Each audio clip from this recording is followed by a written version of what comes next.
اور اعتکاف کرنے کے لیے جو فضیلت نبی کریم علیہ السلام نے فرمایا جس نے اللہ کی رضا کے لیے ثواب کی نیت سے ماہ رمضان کے آخری عشرے کا اعتکاف کیا، اللہ اسے 2 حج اور 2 عمرے کا ثواب عطا فرماتا ہے۔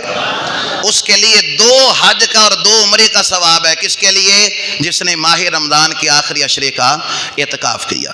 تو لیلۃ القدر کو پانے کے لیے، اس کو حاصل کرنے کے لیے نبی کریم علیہ السلام نے اپنی مبارک زندگی میں جو ہے وہ ہر دفعہ ماہ رمضان کا اعتکاف فرمایا۔ ماہ رمضان جو تھا یہ 2 ہجری میں فرض ہوا، روزے فرض ہوئے، اور 11 ہجری میں حضور کا وصال۔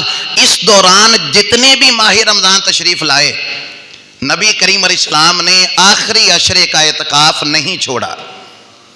ایک دفعہ کوئی ایسا ضروری معاملہ بن گیا تھا کہ آپ کسی سفر پر تھے، لیکن اگلے سال پھر آپ نے 20 دنوں کا اعتکاف فرمایا۔ ساری آپ نے مبارک زندگی کے اندر جب سے ماہ رمضان تشریف لایا، آپ نے آخری عشرے کا ضرور اعتکاف کیا۔ پوچھا گیا حضور آپ یہ اعتکاف کیوں فرماتے ہیں آخری 10 دنوں کا، آخری عشرے کا؟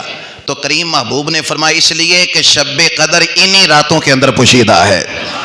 لیلۃ القدر وہ جو 1000 مہینوں سے بہتر ایک رات ہے نا، فرمایا وہ انہی 10 راتوں کے اندر پوشیدہ ہے۔ فرمایا یہ جو رمضان کے آخری عشرے کا اعتکاف ہے نا، تو اعتکاف کرنے والے نے تو رہنا ہی مسجد میں ہے، تو اس کے لیے زیادہ چانسز ہیں کہ وہ رہا مسجد میں، اس نے نمازوں کا اہتمام بھی کیا۔ اور اعتکاف کا مطلب کیا ہوتا ہے؟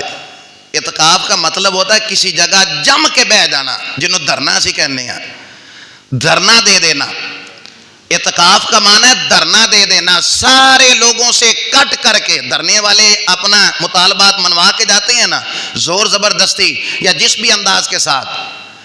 اللہ کی بارگاہ میں آ کر جب اللہ کے گھر میں 10 دنوں کا دھرنا دینا ہے نا، تو یہ محبت والا دھرنا ہے کہ ربا سارے نو چھڑ کے ہن میں تیرے گھر آ گیا، جدوں تک بخشش نہیں کریں گا تیرے گھر چو جانا ہی کوئی نہیں میں۔ یہ اس کا مطلب ہے اعتکاف۔ تو ادھر بھی آ کر لوگ پھر مسئلہ پوچھتے ہیں حافظ جی موبائل رکھ لیے اعتکاف کی حالت میں؟ اگر کوئی دوست ملنے، بھائی ایک کام تو آپ باہر بھی کر رہے تھے۔ تو اعتکاف کا مطلب تو یہ ہے کہ سارے لوگوں سے کٹ کر کے آپ نے ایک الگ سے خیمہ لگا کے آپ نے اللہ کو راضی کرنا ہے، آپ نے اللہ کو منانا ہے۔